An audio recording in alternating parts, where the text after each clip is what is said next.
Hello नमस्कार, आप सभी लोग का स्वागत है। मैं हूं राज राणा। तो आप सब लोग कैसे हैं, एक बार मुझे बताइए। मेरी आवाज आ रही है?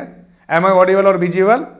तो सभी को मेरी आवाज आ रही होगी। एक काम करें, इस वीडियो को अपने अपने दोस्तों के पास शेयर कर दीजिए। आज एसएसटी की आपकी 11वीं क्लास है, जहां पर मैं आपको ज्योग्राफी, पॉलिटी, इकोनॉमी, हिस्ट्री के क्वेश्चन करा रहा हूं। और ये ज्योग्राफी, पॉलिटी, इकोनॉमी की हिस्ट्री के जो क्वेश्चन है ना, वो 3 लेवल पे मैं कराता हूं। जैसे विश्व स्तर पे कराऊंगा, जैसे कि भूगोल कराऊंगा तो विश्व भूगोल कराऊंगा, इसके अलावा इंडिया की भूगोल कराऊंगा और बिहार की भूगोल कराऊंगा। इसी प्रकार से जब पॉलिटी पढ़ाऊंगा तो आपको विश्व की पॉलिटी पढ़ाऊंगा, इंडिया की पॉलिटी पढ़ाऊंगा और इसके अलावा मैं आप लोगों को बिहार की पॉलिटी पढ़ाऊंगा। ऐसे ही अगर आप हिस्ट्री की बात करें तो वो भी वर्ल्ड हिस्ट्री पढ़ेंगे, फिर उसके बाद इंडियन हिस्ट्री पढ़ेंगे और उसके बाद बिहार की हिस्ट्री पढ़ेंगे। इकोनॉमी में भी हम इसी पैटर्न को फॉलो करेंगे। अब बात क्या है, इस बात को आपको समझना है। पहले मुझे बताइए, मेरी आवाज आ रही है? Good afternoon everyone, good afternoon सभी को, बहुत बहुत गुड आफ्टरनून। सभी का वेलकम है, अभिनंदन है, खैर मकदम है। आप सब लोग कैसे हैं? सब लोग बढ़िया है ना? सबकी तैयारी अच्छी चल रही है? अब तो बीपीएससी टीआरई 4.0 की सुगबुगाहट शुरू हो गई है और बहुत जल्दी आपके लिए एक शुभ सूचना आ सकती है। और आज चलो थोड़ी देर पढ़ाते हैं, कंटिन्यू पढ़ते हैं और उसके बाद हम बातें भी करेंगे।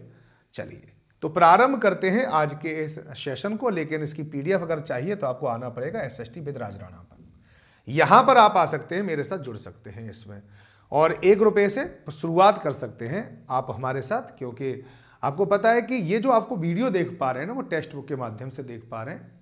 तो ये हमारी पूरी की पूरी जिम्मेदारी है कि मैं आप लोगों को बताऊं कि आप इस चैनल के ऊपर जो जुड़े हैं वो किसके माध्यम से। इनके पीछे बहुत सारे लोग काम करते हैं। तो वो हमारी टेक्स्ट बुक है और टेक्स्ट बुक आप लोगों के साथ बड़ा ही जेन्युइन रूप से जुड़ती है। मात्र ₹1 में आप सारी चीज़ों को यहाँ पे एक्सेस कर सकते हैं। लेकिन याद रखना, यहाँ पे ऑटो पे लगा रहता है यहाँ पर। तो ऑटो पे को अगर आप आगे कोर्स को नहीं चाहते हैं या नहीं इसको आगे बढ़ाना चाहते हैं तो ऑटो पे को हटा लें। बाकी अगर आप देखना चाहते हैं तो 3 महीने के लिए 369 का पूरा के पूरा कोर्स आप लोगों को मिलेंगे और ₹1249 में 1 साल के लिए सारे के सारे कोर्स मिलेंगे अब के। और भविष्य में भी अगर 1 साल के अंदर अगर कोई कोर्स आता है तो वो भी आप लोगों को यहाँ पे मिल जाएगा। इसको खरीदने का प्रोसेस सीधा सीधा ये है जैसे कि आप लोगों को यहाँ पे दिख रहा है। बाकी आप यहाँ पे राज राणा कोड का जरूर इस्तेमाल करें और ले लें। सामाजिक विज्ञान चल रहा है और सामाजिक विज्ञान में मैंने आपको बताया था कि अगर आप जीके जीएस की भी तैयारी कर रहे हैं तो आपके सामाजिक विज्ञान पढ़ते पढ़ते आपकी ये सारी चीज़ें कंप्लीट हो जाती हैं। ये अपने दिमाग में बिठा लें, चाहे जनरल स्टडी हो, जनरल अवेयरनेस हो, सोशल साइंस हो, जनरल साइंस हो, करंट अफेयर्स हो, बिहार जीके हो, नेशनल मूवमेंट हो, ज्योग्राफी हो और पॉलिटी हो। ये सब कुछ मैं आपको यहाँ पे करा देता हूँ। विशेष रूप से ज्योग्राफी, पॉलिटी, इकोनॉमी और हिस्ट्री में आपको यहाँ पे कराता हूँ। बहरहाल प्रारंभ कर देते हैं आज का पहला प्रश्न। पहला प्रश्न आज का क्या है, तो आइए सभी लोग जवाब दीजिए। पहला प्रश्न आपका बहुत ही शानदार है कि गंगा के मैदान को एक के रूप में वर्णित किया गया है। पैडी प्लेन है, पेनी प्लेन है, जियोसिंक्लाइन है, कार्स प्लेन है। तो Gangetic plain is then the have been described as paddy plain, peneplain, geosyncline, karst प्रदेश। None of above, more than one of above, है ना। तो यहां पे बताना है कि क्या होगा, पैडी प्लेन होगा, पेनी प्लेन होगा, जियोसिंक्लाइन होगा, कार्स का प्रदेश होगा। तो ये सब चीज बतानी है कि गंगा का मैदान क्या है, गंगा का मैदान अपने आप में क्या है। तो बताओ, जल्दी बताइए, गंगा का मैदान क्या है। तो देखो, गंगा का मैदान जो बना है वो बना है हमारे यहाँ पे इंडिया है, यहाँ पे यूरेशिया है। तो ये दोनों एक दूसरे से प्लेट्स टकराई थी और ये थोड़ा सा नीचे चली गई थी प्लेट, यहाँ पे ये ऐसे करके आ गई थी तो बीच में गड्ढा बन गया था। यहाँ पे तो हिमालय बन गया, फिर गड्ढा बन गया और ये आज का प्रायद्वीपीय भारत है। तो प्रायद्वीपीय भारत और हिमालय के बीच में बड़ा गड्ढा था। इस गड्ढे की गहराई 3000 मीटर के आसपास थी। इस गड्ढे की जो गहराई थी ना वो 3000 मीटर, अपने आप में बहुत होता है। 3000 मीटर की अगर मैं बात कर रहा हूं तो 3000 मीटर के आसपास इसकी गहराई थी। ये बात आप लोगों को ध्यान रखना है, अच्छी तरह से ध्यान रखें। फिर ये यहाँ पे जो बहुत सारी नदियां थी, नदियां धीरे धीरे यहाँ पे अपने अवसादों को डंप करती गई, करते करते करते करते ये हुआ कि अब यहाँ पर पूरा का पूरा प्लेन बन गया है, ध्यान रखना। तो गंगा के मैदान को एक रूप में वर्णित किया गया है, इसको क्या कहते हैं, जियोसिंक्लाइन कहते हैं। तो सी इज द राइट आंसर।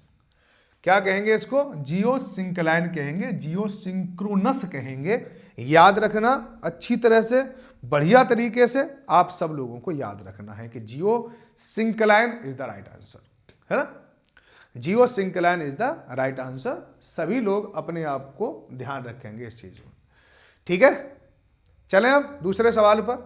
दूसरा सवाल क्या कहता है कि निम्न में से कौन सी मिट्टी नदियों द्वारा निर्मित है? Which of the following soil is the formed by river? Red soil है, ब्लैक सॉइल है, एल्यूवियल है, लेटराइट है। तो चलिए सवाल का जवाब बताओ, कौन सबसे पहले आंसर देगा? कौन सबसे पहले आंसर देगा बताइए। लाल मिट्टी है, काली मिट्टी है, जलोढ़ मिट्टी है, लेटराइट मिट्टी है? तो चलो सवालों के जवाब आना प्रारंभ हो गए। तो नदियों के द्वारा जो बनती है वो जलोढ़ मिट्टी बनती है। देखो नदियों में जल होता है और जल से बनता है जलोढ़, तो जलोढ़ मिट्टी होगी। और लावा से जो बनती है वो काली मिट्टी बनती है। लावा प्रवाह से जो बनती है वो काली मिट्टी बनती है, ध्यान रखना। वैसे भी हमारे यहाँ पे सबसे ज़्यादा क्या मिट्टी मिलती है? जलोढ़ मिट्टी मिलती है। जलोढ़ के बाद अगर आ जाएंगे तो फिर लाल मिट्टी है, फिर आपकी क्या है? काली मिट्टी है, फिर आपकी क्या है? लेटेराइट मिट्टी है, फिर यहां पे लेटराइट मिट्टी है। तो ये चार चीज आप लोगों को याद रखनी है कि लाल मिट्टी, काली मिट्टी, जलोढ़ मिट्टी, लेटराइट मिट्टी, उपरोक्त में से कोई नहीं और उपरोक्त में से एक से अधिक। ये बात आप लोगों को ध्यान रखना है, ठीक है। चलिए अब आते हैं क्वेश्चन नंबर 3 पर।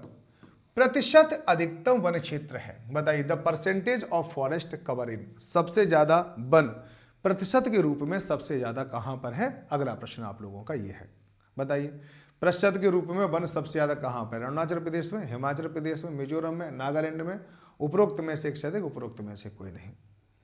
तो चलिए बताइए क्या राइट आंसर होगा। अरे थोड़ा सा चैट बॉक्स में लगातार ये थोड़ा सा रंग बिरंगे करते रहा करो, ये थोड़ा अच्छा रहता है, ठीक है। लगातार चलते रहा करो, ये ऐसे कैसे काम चलेगा तुम्हारा? रंग बिरंगे करते रहा करो इसको, और वीडियो को शेयर भी कर दो अपने अपने दोस्तों के पास, ये तो कर ही दिया करो। तो प्रतिशत के रूप में देखा जाए तो कहां पर है? मिजोरम में सबसे ज्यादा है। मिजोरम में प्रतिशत के रूप में ज्यादा है, और एमपी में क्षेत्रफल के रूप में है। एमपी में क्या है? क्षेत्रफल।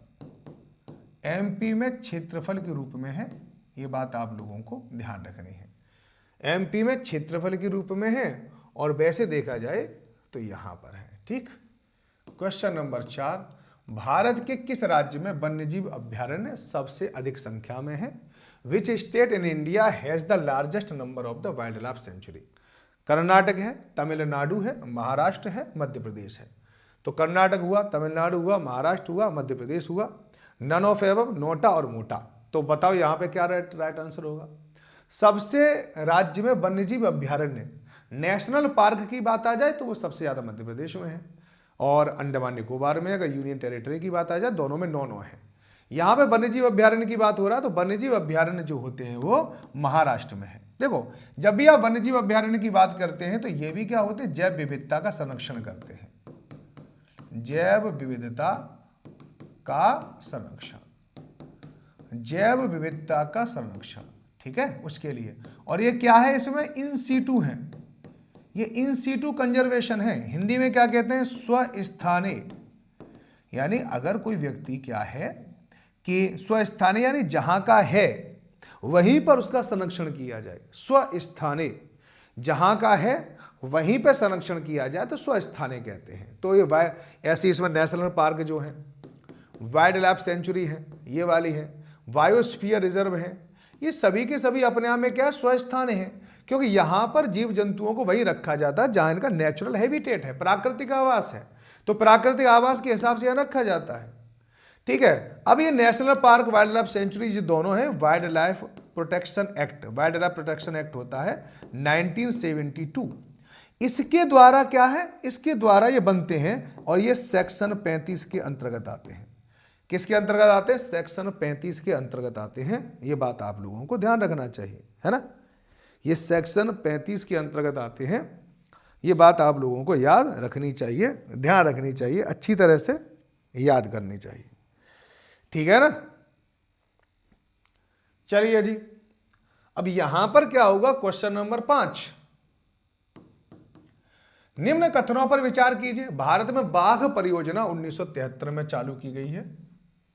वर्ष 2022 में राष्ट्रीय जैव विविधता दिवस मनाया गया, जिसकी विषय वस्तु सभी जीवन के लिए साझा भविष्य का निर्माण है। बाघ परियोजना बाघों का संरक्षित करने का एक कार्यक्रम है। तो बताइए क्या राइट आंसर होगा इसमें? कि बाघ परियोजना 1973 में चालू की गई, वर्ष 2022 में राष्ट्रीय जैव विविधता दिवस मनाया गया, और बाघ परियोजना बाघों को संरक्षित करने का एक कार्यक्रम है। 3 क्वेश्चन यहां पर दे रखे हैं, इस सवाल का जवाब बताइए उपरोक्त में से कौन सा कथन सही है। केवल एक है, केवल 1 और 3 है, 2 और 3 है और 1 2 3 है। उपरोक्त में से कोई नहीं और उपरोक्त में से एक से अधिक। तो यहां पर जो राइट आंसर है वो क्या है, पहला, दूसरा, तीसरा, सभी राइट आंसर होंगे इसमें। बाघ परियोजना तो मैंने आपको बता दिया, लेकिन एक बार मैं जानना चाहता हूं कि एलिफेंट परियोजना, एलिफेंट प्रोजेक्ट, ये कब शुरू हुआ था, क्योंकि पेपर में ये बहुत बार पूछा गया है। एलिफेंट 1973 में बाघ परियोजना तो शुरू हुई, लेकिन आपको बताना है कि एलिफेंट प्रोजेक्ट कब प्रारंभ हुआ था। तो 1992 इज द राइट आंसर, 1992। ठीक है, बाघ परियोजना से पहले भारत का राष्ट्रीय पशु नेशनल एनिमल लॉयन था, उसके बाद टाइगर को कर दिया गया था। अब टाइगर के संरक्षण की बात करते हैं, और टाइगर भी सबसे ज्यादा आपको कहाँ मिलते हैं, एमपी में मिलते हैं, फिर उसके बाद कर्नाटक का नंबर आता है, फिर उत्तराखंड का नंबर आता है। अगर देखा जाए तो महाराष्ट्र में, आप मध्य प्रदेश में सबसे ज्यादा आपको बाघ मिलते हैं। तो हमारे देश में सबसे ज्यादा बाघ मिलते हैं अगर देखा जाए तो। बाघों की गणना भी होती है, उसके लिए फुटप्रिंट देखते हैं, फुटप्रिंट को चेक करते हैं और उससे ही पता चलती है। सबके फुटप्रिंट अलग अलग होते हैं, तो इस वजह से बाघों को पता कर लेते हैं उसकी बाघों की संख्या कितनी है। ठीक है नहीं, चलिए यहां पर ये बात हमें समझ में आ रही है जो मैं आपको बता रहा हूं। ठीक है, कैलाश सांखला का नाम भी याद रखना, टाइगर मैन ऑफ इंडिया कहा जाता है। कैलाश सांखला को टाइगर मैन ऑफ इंडिया कहते हैं, ये बात भी आपको याद रखना है। क्वेश्चन नंबर 6, 2011 की जनगणना के अनुसार भारत की कुल जनसंख्या में नगरीय जनसंख्या का प्रतिशत कितना था, बताओ।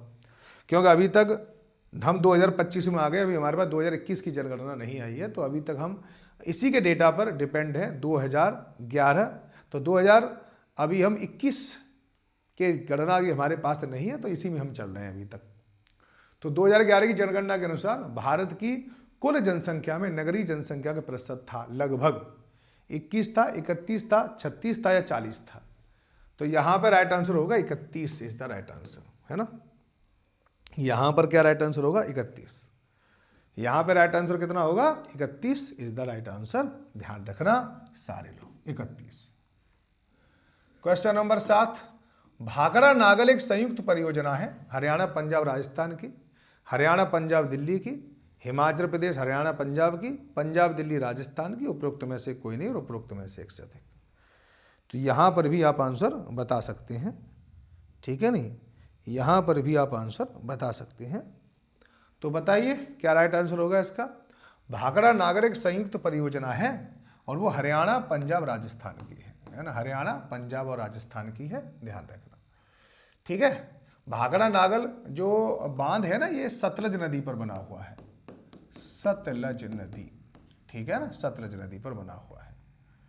क्वेश्चन नंबर 8, किस नदी पर शिव समुद्रम जलप्रपात है, किस नदी पर जल समुद्रम प्रपात है। इस सवाल का जवाब बताइए। रावी पर है, सिंधु पर, चेनाब पर या सतलज पर, या नोटा या मोटा। यहां पर यह भी आप आंसर बता सकते हैं, नोटा होगा या मोटा होगा, रावी, सिंधु, चेनाब, सतलज। तो किस नदी पर शिव समुद्रम जलप्रपात है, तो याद रखना सतलज नदी पर है, ठीक है नहीं, ये गलत है, यहां पर शिव समुद्रम जलप्रपात है, तो यहां पे गलत दे रखा है सतलज नदी। चलिए आंसर बताइए मुझे, शिव समुद्रम जलप्रपात, ठीक है, कावेरी नदी पर होना चाहिए आपका, है ना। शिव समुद्रम यहाँ पे सतलज दे रखा, जो निश्चित रूप से गलत है, शिव समुद्रम, ठीक है नहीं।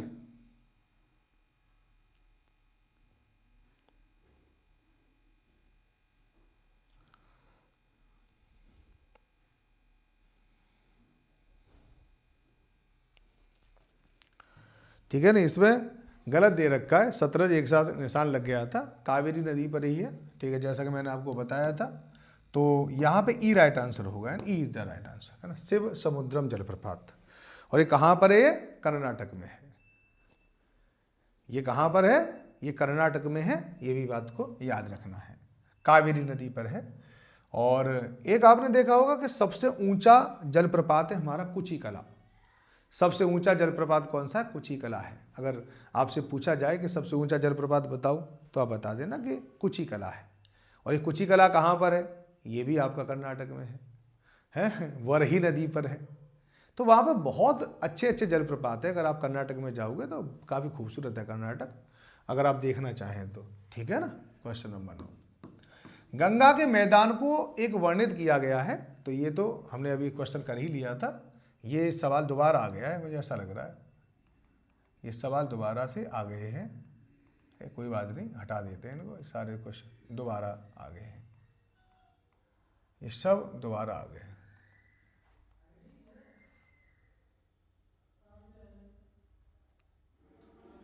ठीक है नहीं, चलिए यहां पर आ जाते हैं। यहां पे पट्टी सीमा परियोजना निम्न में से किस नदियों को एकीकरण से जुड़ी हुई है? पट्टी सीमा परियोजना यानी हमारे यहां पर बहुत सारा पानी आता है नदियों में, और वो नदियों का पानी कुछ ऐसी जगह चला जाता है जिसका यूज नहीं होता, दोबारा समुद्र में चला जाता है। तो नदियों में उस पानी का यूटिलाइजेशन कैसे हो, तो उसमें कहा गया, विशेषज्ञों ने कहा कि एक काम करो, नदियों को आपस में जोड़ दो। अगर नदियां हमने आपस में जोड़ दी तो एक काम होगा कि अतिरिक्त जो जल होगा उसे हम दूसरी नदी में भेज सकते हैं, और जहां पर सूखा वगैरह जो होती है वो सूखा वगैरह यहां पे नहीं होगी। तो नदी जोड़ो परियोजना प्रारंभ की गई थी, और यहीं पर देखा जाए तो ये परियोजना है जैसे पट्टी सीमा परियोजना, ये कृष्णा और गोदावरी को जोड़ने के लिए है। अब इसके बहुत सारे लोग तो ऐसे हैं कि जो इसके कहते हैं कि नहीं होना चाहिए, और बहुत सारी जगह तो ऐसे हैं कि वो मना करते हैं कि भैया नहीं होना चाहिए। ठीक है नहीं, कुछ लोग कहते हैं कि नदियों को जोड़ना चाहिए, लेकिन अगर नदियों को जोड़ेंगे तो नदियां एक से ज्यादा राज्यों में बहती हैं, और राज्यों के बीच में विवाद है। अब राज्यों के बीच में पानी को लेकर विवाद रहता है, तो फिर क्या किया जाए? सबसे बड़ी बात है ना, उस समय पर क्या किया जाए। तो ये वाली बात भी आई उठ के, जिसके बारे में मैं आप लोगों को बता रहा हूं। ठीक है ना, चलिए तो पट्टी सीमा परियोजना निम्न में से किन नदियों के एकीकरण से जुड़ी हुई है? कृष्णा और गोदावरी। तो यहां पे आपको याद रखना, कृष्णा और Godavari is the right answer. ठीक है ना, चलिए, भारत में द्वितीय हरित क्रांति के संबंध में क्या सही है? मतलब द्वितीय हरित क्रांति, अब पहली हरित क्रांति जो हुई थी ना 1966 और 67 में हुई थी। प्रथम हरित क्रांति मजबूरी का समझ लीजिए, क्योंकि प्रथम हरित क्रांति जिस समय पर हुई थी भारत की स्थिति बड़ी खराब थी। 1947 में हम आज़ाद हुए थे, लेकिन हमारे पास कृषि योग्य भूमि बहुत ज़्यादा थी, लेकिन फिर भी हम इतना अन्न नहीं उगा पा रहे थे कि हम अपने लोगों का पेट भर पाए। एक तो जनसंख्या बहुत तेज़ी से बढ़ रही थी, आज़ादी हो गई, स्वास्थ्य सेवाओं में थोड़ा थोड़ा सुधार हो रहा था, और इसकी वजह से मृत्यु दर घट रही थी, और जनसंख्या बहुत तेज़ी से उफान ले रही थी। जो 1947 में हम लगभग 34-35 करोड़ होते होंगे, 10 साल में हम करोड़ों आगे बढ़ गए थे। उनके लिए खाद्यान्न की ज़रूरत थी, खाने पीने की ज़रूरत थी, उनके लिए भी तो बहुत ज़रूरत है ना। तो खाना पीना कहाँ से बनेगा? खेतों से। अब खेतों में हमारे यहाँ पर उत्पादन इतना नहीं होता था, लो प्रोडक्टिविटी थी। अब लो प्रोडक्टिविटी की वजह से ऐसा होने लगा। तो 1966-67 में हमने प्रथम हरित क्रांति को प्रारंभ किया। MS स्वामीनाथन को इनका हेड बना दिया, और इसीलिए उनको हरित क्रांति का पिता कहा जाता है। किसको कहा जाता है? MS स्वामीनाथन को। ये बात आपको ध्यान रखना है। किनको कहा जाता है? MS स्वामीनाथन को कहा जाता है कि ये हरित क्रांति के पिता हैं। ठीक है, क्या कहते हैं ना, ये हरित क्रांति के पिता हैं, इनके बारे में ध्यान रखो। लेकिन हरित क्रांति ने एक नई असमानता को पैदा कर दिया। सामाजिक असमानता पैदा हुई, क्षेत्रीय असमानता पैदा होने लगी, फसलों में भी असमानता पैदा होने लगी कि गेहूं और चावल का ही सबसे ज़्यादा जोर हुआ। इधर आपका महाराष्ट्र, इधर आपका जो हरियाणा है, पंजाब है, पश्चिमी उत्तर प्रदेश है, यही विकसित हुआ, उधर तो विकसित नहीं हुआ। बिहार की तरफ हरित क्रांति से लाभ नहीं हो रहा था। तो उसके बाद द्वितीय हरित क्रांति की बात होने लगी, क्योंकि हमारी यहाँ पे फर्टिलाइजर का बहुत यूज होता था, तो हमारी मृदा भी खराब होने लगी। तो द्वितीय हरित क्रांति, जो भी प्रथम हरित क्रांति के जो नुकसान थे, उन सबको दूर करने के लिए की गई थी।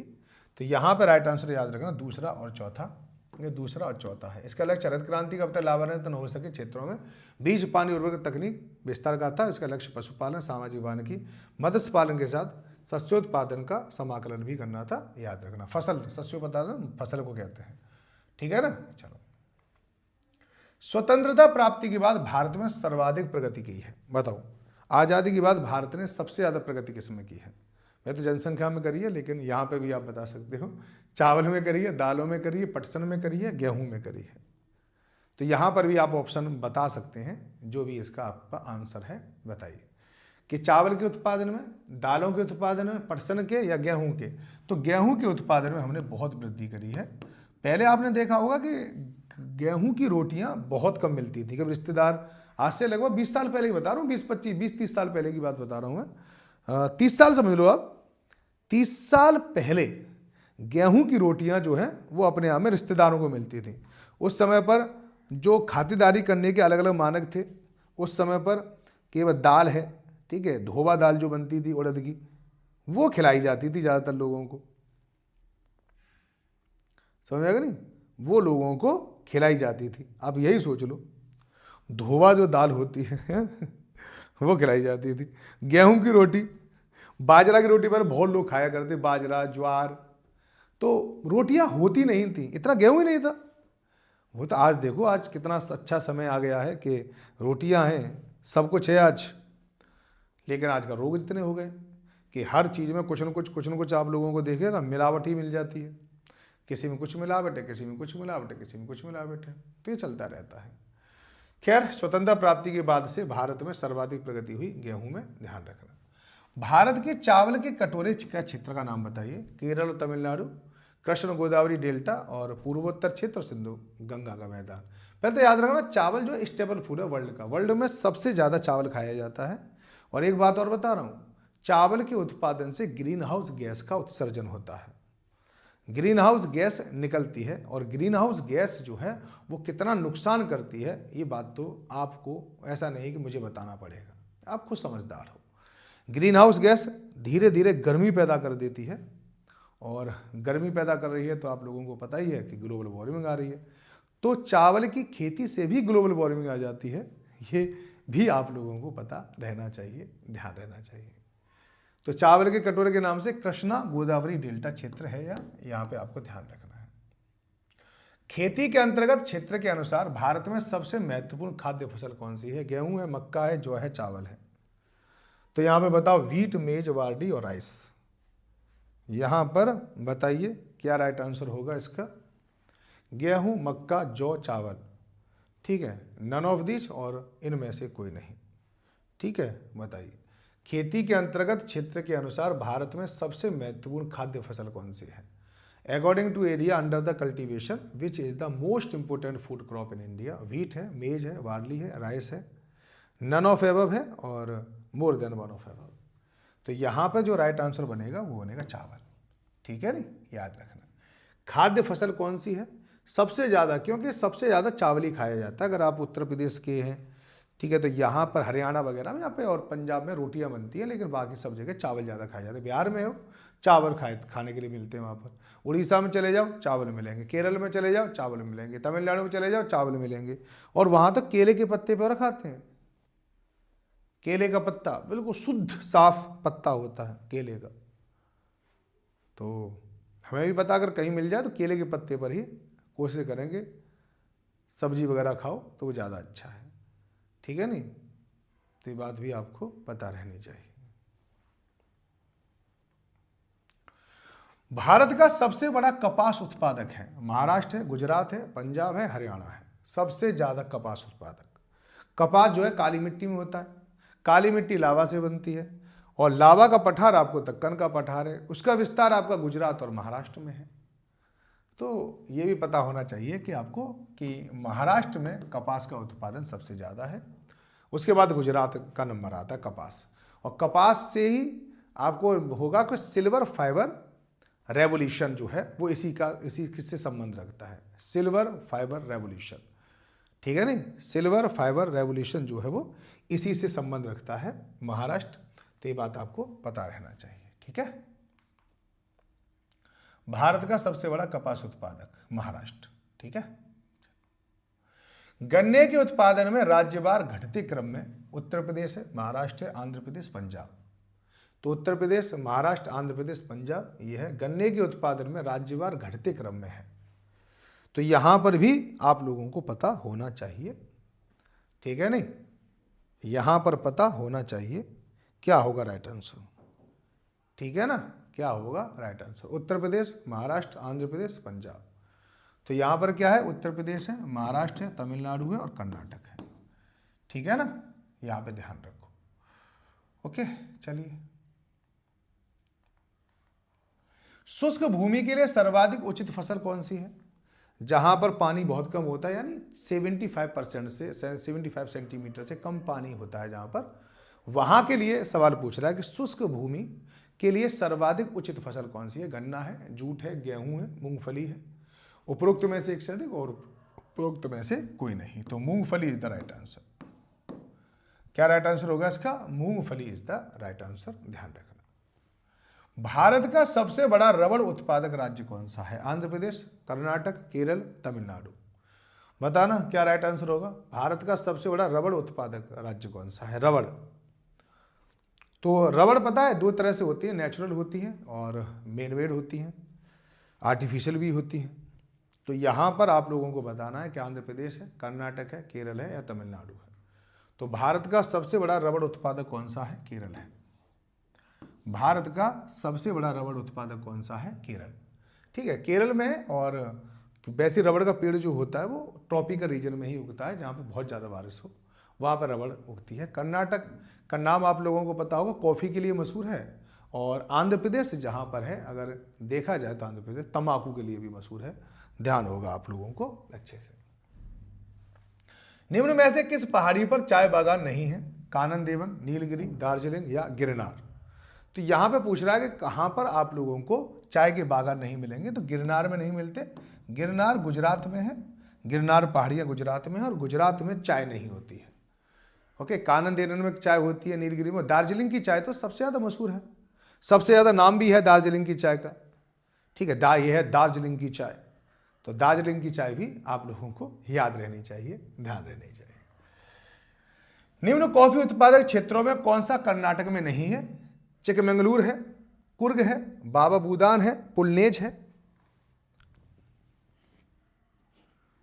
हमारे यहाँ पे अब ये पता कभी कभी आपके साथ ही हो जाता है, समझ में नहीं आता क्यों होता है।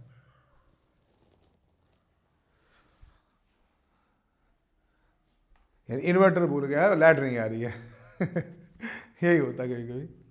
तो चिकमंगलूर, यहाँ पर एक काम करता हूँ मैं, थोड़े से लाइट कम कर लेता हूँ, ये लाइट बंद करता हूँ यहाँ पे।